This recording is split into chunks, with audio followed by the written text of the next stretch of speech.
मित्रों नमस्कार। लक्ष्य अकेडमी के यूट्यूब चैनल में आपका स्वागत है। आप लोगों को हमारे वीडियो बहुत पसंद आ रहे हैं। हम कोशिश कर रहे हैं कि आपको अच्छे से अच्छा वीडियो लगातार देते रहें। ठीक है, आप लोगों की एक शिकायत है कि सर लगातार हम आपको कंप्लेन कर रहे हैं, आपकी आवाज़ बहुत गूंजती है और आवाज़ क्लियर नहीं आ रही है। तो मैं आपको बता दूं 3 मई तक, अभी जब तक लॉकडाउन है तब तक हम आपसे माफ़ी मांगेंगे, माफ़ी चाहेंगे और उसके बाद में हम व्यवस्था कर लेंगे और बहुत अच्छे से आपको क्लियरली समझ में आएगा और लगातार हम क्लास देंगे। ठीक है, एक शिकायत आप लोगों की और है, लगातार आप पूछ रहे हैं लेखपाल का बैच कब से स्टार्ट होगा। तो मैं आपको बता दूं लेखपाल के लिए हिंदी और जीएस तो ऐसे ही चलती रहेगी। 3 के बाद हम कुछ क्लियर कर पाएंगे कि कौन कौन से सब्जेक्ट की कौन सी क्लासें होंगी और कैसे हम उसको दे पाएंगे। ठीक है, वैसे जो दूर के स्टूडेंट हैं, जो दूर के रहने वाले लोग हैं, जो लगातार हमारा चैनल सब्सक्राइब किए हुए हैं, उनके लिए हम बता दें कि जितनी चीजें होंगी आपकी जीएस, हिंदी और ग्राम विकास से संबंधित जितने भी चैप्टर होंगे 60 में 15-15 मिनट की क्लिपिंग में हम ऐसे ही आपको देते रहेंगे। अगर आपने मेहनत कर लिया तो ऐसे भी होगा।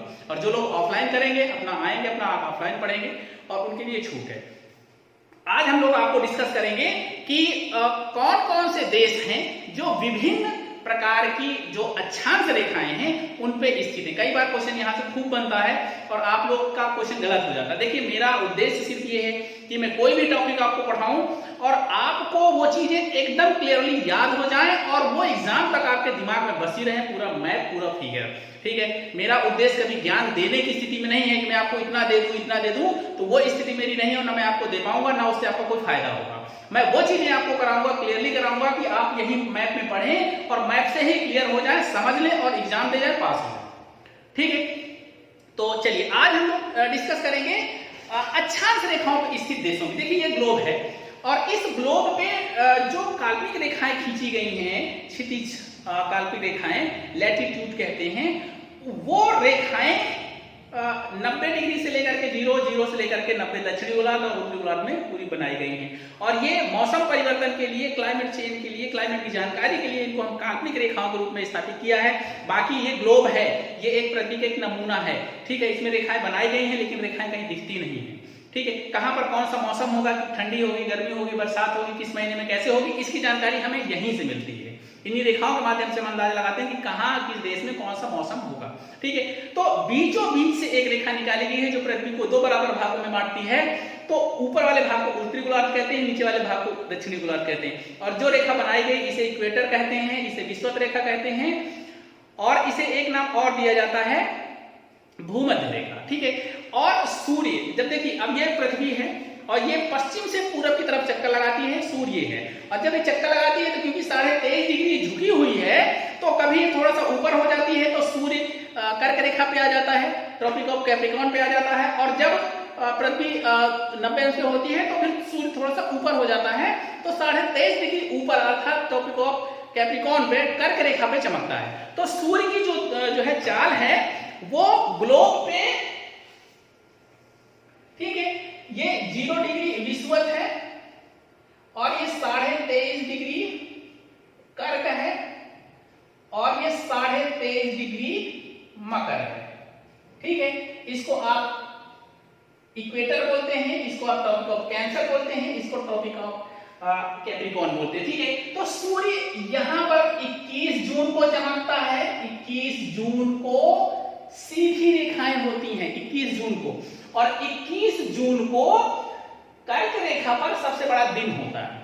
ठीक है, उसके बाद में जैसे जैसे समय परिवर्तन होगा फिर 3 महीने बाद यहां आ जाएगा, अर्थात कौन सा जो है डेट होगी, यहां पर होगी 23 सितंबर।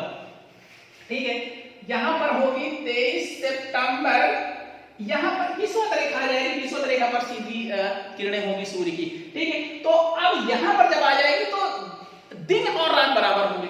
ठीक है, इक्विनॉक्स कहते हैं, दिन और रात बराबर होते हैं। 2 डेटें पूछी जाती हैं। उसके बाद जब दक्षिणायन होगा सूर्य तो आएगा मकर रेखा पर। मकर रेखा पर 22 दिसंबर को सीधी रेखाएं होती हैं, अर्थात जब यहां पर सबसे बड़ा दिन होगा 22 दिसंबर को तो उत्तरी गोलार्ध के कर्क रेखा पर सबसे छोटा दिन होगा। यहां बड़ा दिन होगा तो यहां छोटा दिन होगा। ठीक है, यहां पर बड़ा दिन होगा तो ऊपर वाले में छोटा दिन होगा। उसके बाद ये सूर्य फिर ऊपर जाएगा तो यहां पर आएगा, फिर विषुवत रेखा पर आएगा और विषुवत रेखा पर पुनः ये जो है किस तारीख को पहुंचेगा, 21 मार्च को, ठीक है, और उसके बाद फिर 21 जून। अब देखिए पूरे वर्ष भर सूर्य ऐसे ही चक्कर लगाता है, इन्हीं रेखाओं के बीच रहता है। तो यहां पर कर्क रेखा नाम क्यों रखा गया, क्योंकि कर्क रेखा 21 जून से सूर्य कर्क राशि में प्रवेश होता है, इसीलिए इसको कर्क रेखा बोला गया कि ये कर्क रेखा है। उसी तरह यहाँ 22 दिसंबर से मकर राशि में, राशि आप जानते हैं चंद्रमा की कलाओं के आधार पर हमने राशियां डिवाइड की हैं, उन्हीं के आधार पर हमने इसको कर्क रेखा और मकर रेखा डिसाइड कर दिया। तो ध्यान रखिएगा 21 मार्च और 23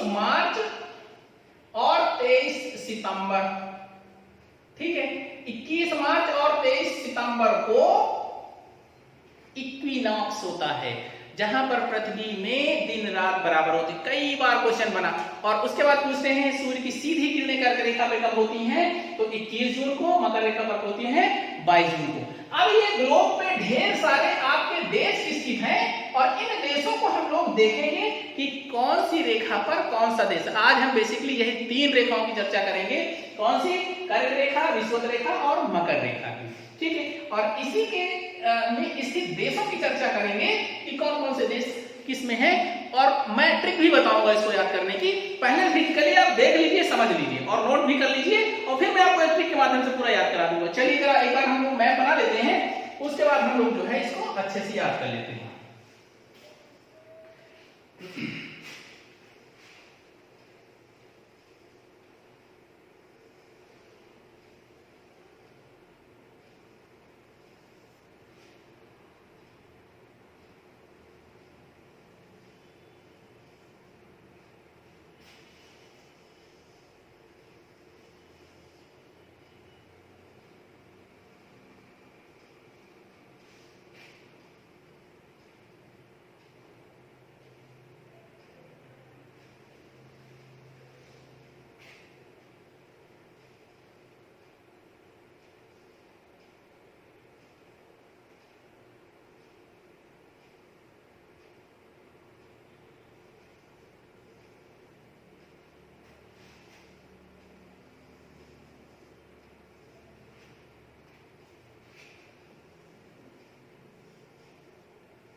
एक एक देशों की हम चर्चा भी करेंगे और पूरे के पूरे देश आपको यही याद कर लेना है, ठीक है, कहीं जो है ज्यादा मशक्कत करने की जरूरत नहीं है, ज्यादा मेहनत करने की जरूरत नहीं, सब याद हो जाएगा एक बार में।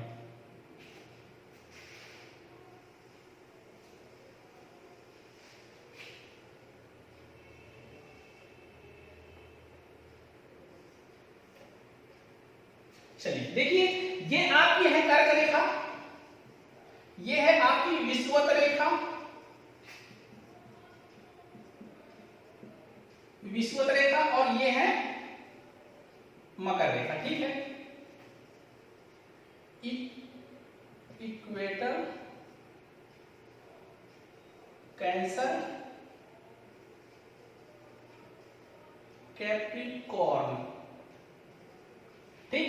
अब ये 3 रेखाओं की, ये 23.5 डिग्री, ये 0 डिग्री, ये 23.5 डिग्री। अब हमें देखना है कि कौन कौन से देश किस लाइन पे है। ध्यान रखना, सबसे ज्यादा अफ्रीका, अब देखिए ये अफ्रीका महाद्वीप है, ये अफ्रीका महाद्वीप है, ये उत्तरी अमेरिका है, ठीक है, ये यूरोप है, ये एशिया है, ये ऑस्ट्रेलिया है, और ये दक्षिणी अमेरिका है।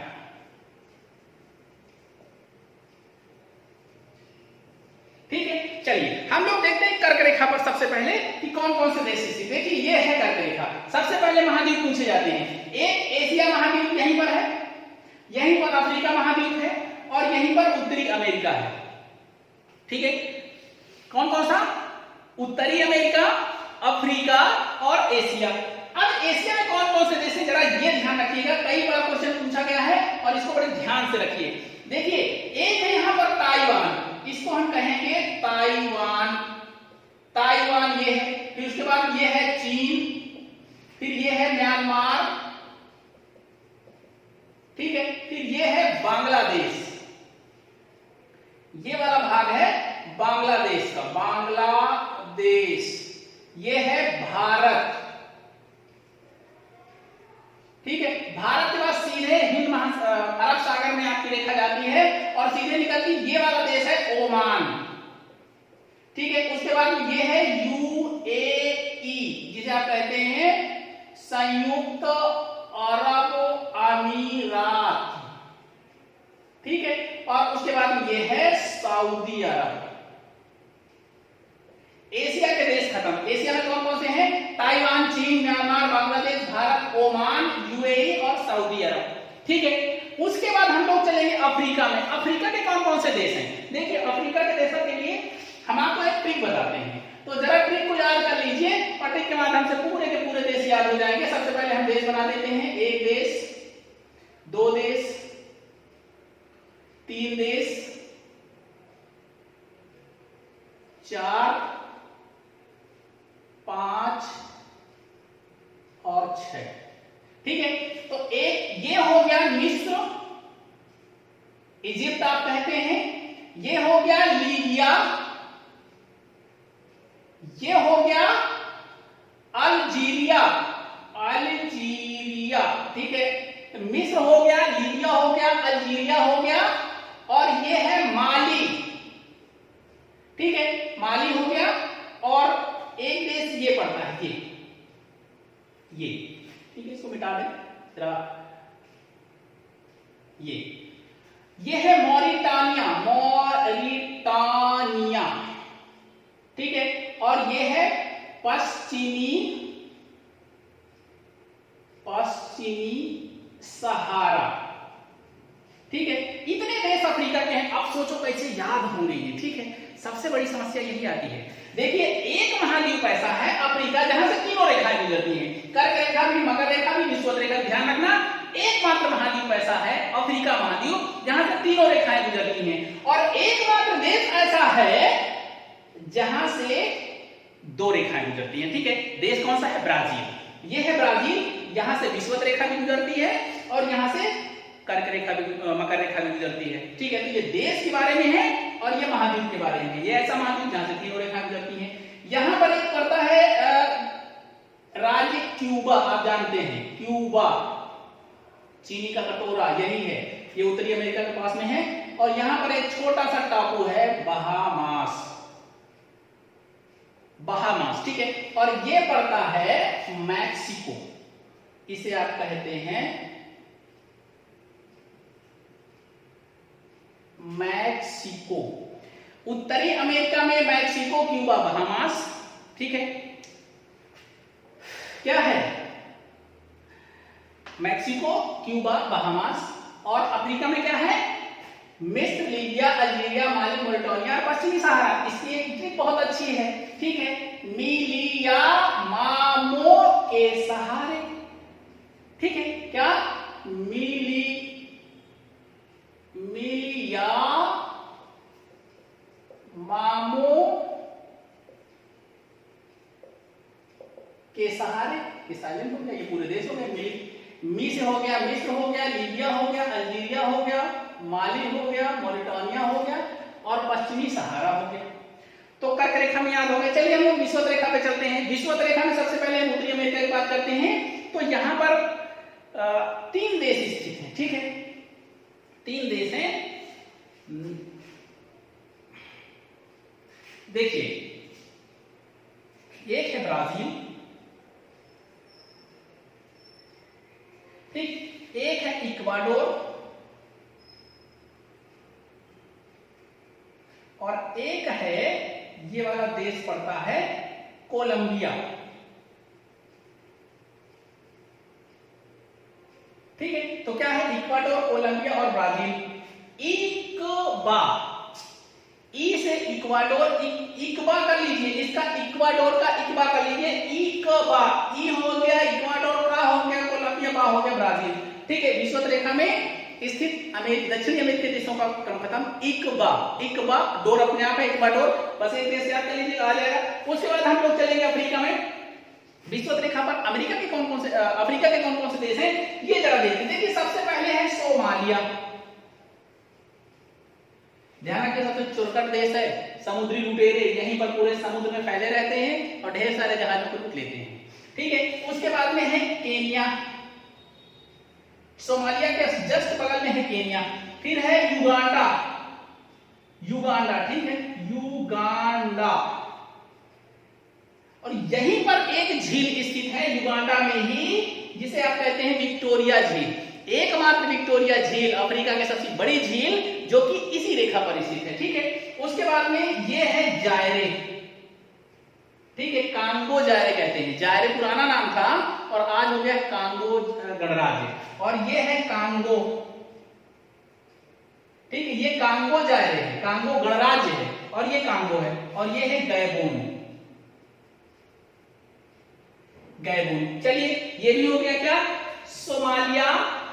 अब इसको कैसे याद करेंगे, सो के यू मतलब सो के यू, सो के, सो मतलब सोमालिया, के मतलब केनिया, यू मतलब युगांडा, सो के यू जागो, जायरे और गैबोन। जायरे कांगो, जायरे कांगो और जायरे एक ही बात में याद करने के, कांगो भी है और जायरे भी है, कांगो गणराज्य से कहते हैं। ठीक है, तो यू जो है सो के यू जागो, ठीक है, सो मतलब सोमालिया, के मतलब केनिया, यू मतलब युगांडा, सो के यू जागो गैबोन।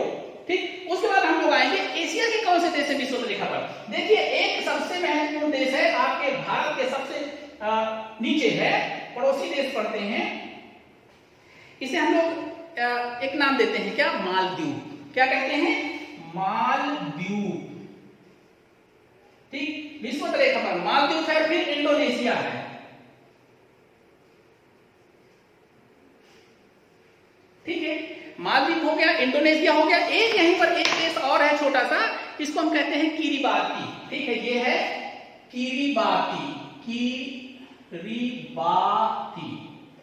ठीक है, ये ऑस्ट्रेलिया के जस्ट ऊपर है किरिबाती। ठीक है, तो किरिबाती हो गया, इंडोनेशिया हो गया, माली हो गया, और वही है सो के यू जागो।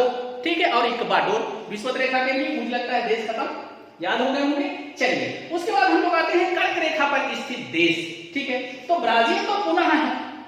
ठीक है, अगर हम दक्षिणी अमेरिका की बात करते हैं तो दक्षिणी अमेरिका में ब्राजील भी है। उसके बाद में ब्राजील के बाद एक देश ये है, इसको हम कहते हैं पैराग्वे। ठीक है, पैराग्वे, उरुग्वे पैराग्वे आप नाम सुनते होंगे। तो ये इधर है उरुग्वे और ये है पैराग्वे, और ये है अर्जेंटीना, अर्जेंटीना, और ये है Chile. Brazil, Paraguay, Argentina, Chile. अब इसको कैसे याद रखेंगे, याद रखने की ट्रिक क्या है, अर्जेंट पहले ये बा है ना, तो बा से हो गया ये पहले नंबर पर, फिर ये दूसरे नंबर पर, फिर ये तीसरे नंबर पर, फिर ये चौथे नंबर पर। तो क्या होगा, हम इसको कहेंगे कि बा से हो गया बा, पा से हो गया पैराग्वे, आ से हो गया अर्जेंटीना, और ची से हो गया चिली। तो ट्रिक क्या है, बाप अर्जेंट चिली। बा मतलब ब्राजील, पा मतलब पैराग्वे, अर्जेंट मतलब अर्जेंटीना, चिली मतलब चिली। बाप अर्जेंट चिली, चिली को मतलब चिली। उसके बाद हम लोग आएंगे अफ्रीका में। अफ्रीका में भी जो है कितने 4 से 5 देश हैं, इनको भी याद कर लीजिए। देखिए एक ये अफ्रीका का सबसे बड़ा द्वीप है, अफ्रीका का सबसे बड़ा द्वीप है, जिसे आप कहते हैं मेडागास्कर। ठीक, मेडागास्कर। उसके बाद में इसी के जस्ट बगल में ये देश पड़ता है जिसे आप कहते हैं मोजाम्बिक, मोजाम्बिक। ठीक, उसके बाद में ये है दक्षिण अफ्रीका। दक्षिण अफ्रीका। उसके बाद में अब देखिए इसको क्या है, मेमोदा, ये है बोत्सवाना, बोत्सवाना, ठीक है, और ये है नामीबिया, ठीक है। तो क्या है, मेडागास्कर है, मोजाम्बिक है, दक्षिण अफ्रीका है, बोत्सवाना है, नामीबिया है। मारुस्थल आप जानते हैं, कालाहारी मरुस्थल यही है, ठीक है। अब इसकी ट्रिक क्या है, इसकी क्या है, मेमो, मेमो, मेमो या मामो, मामो, मामो करो, मेमो या मामो, मतलब याद रहना चाहिए कि मेडागास्कर और मोजाम्बिक है, ठीक है। तो मेमो दाबोना, ठीक है, मेमो या मेमो, मेमो या मामो।